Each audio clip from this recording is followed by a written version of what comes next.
call it pattern recognition or eccentric synchronization, I have some noteworthy experiences with what I'd call insane coincidences or a universal force. Growing up, I was never really religious. My family is Nepali Fijian and we've practiced Hindu festivities.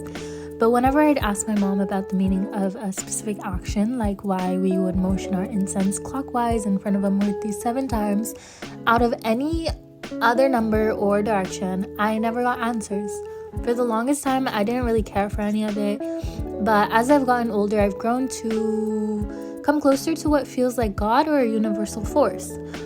My major in college was cognitive science, which explored the brain and decision-making from a multidisciplinary approach. And a big part of what I studied was focused on consciousness. If I had to pick the biggest takeaway, it's that there's surely a force that drives us, but we don't know what that force really is or where it's coming from. And to me, that's where God and the universal force comes into play.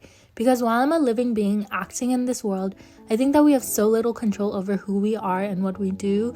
It seems to be a will of the consciousness that we, as in us or I, are just an organ for. And that idea has driven me closer to spirituality. Since I come from a Hindu family, I like to light incense, keep a small murti for myself at home, listen to mantras, and think about the different deities. It sucks because I have to learn about this practically myself with so much on the internet and not really resonating with the temples nearby my house. It's hard to really get deep into it with confidence. But even though I feel like I don't have a strong grasp on religion, I do feel insanely in touch with God sometimes. This is where synchronization and prayers come in. When I've sincerely prayed with immense yearning and almost desperation, and simultaneously an attitude where I let things be and unfold, I've gotten answers pretty damn fast.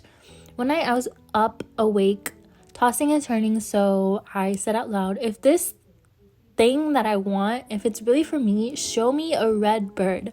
In some shape, some form, a red bird. Which is why I'm painting a red bird in this video.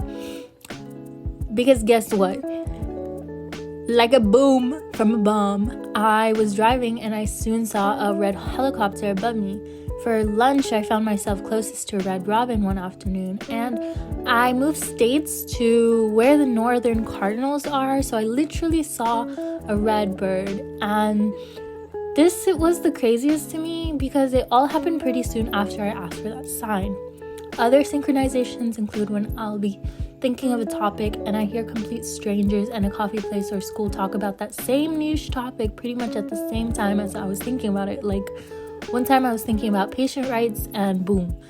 It turns out a nurse practitioner was right next to me and she was talking about the same thing with her company. And another thing is I like to assign my friends an animal that they remind me of.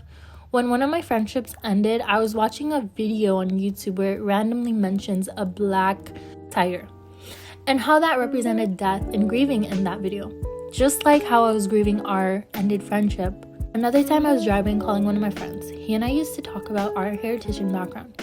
He mentioned one time to me that a white Jeep was his dream car because they were the cars used in Punjab when the British were attempting to colonize, and they used those cars to fight against them.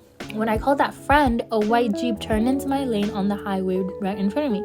You probably get the point now. If you pay attention to small things like that, they seem to be everywhere all the time.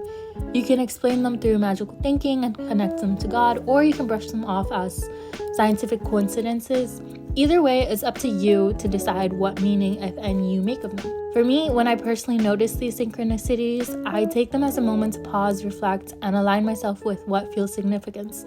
With the tiger, it helped me let go of that friendship more easily.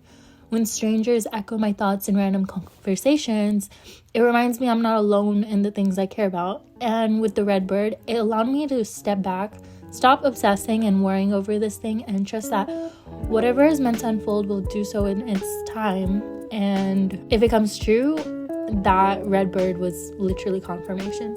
Synchronizations create a sense of wonder, a reminder to stay present, and a reason to believe that there's something much bigger than what we can fully understand and is guiding us along.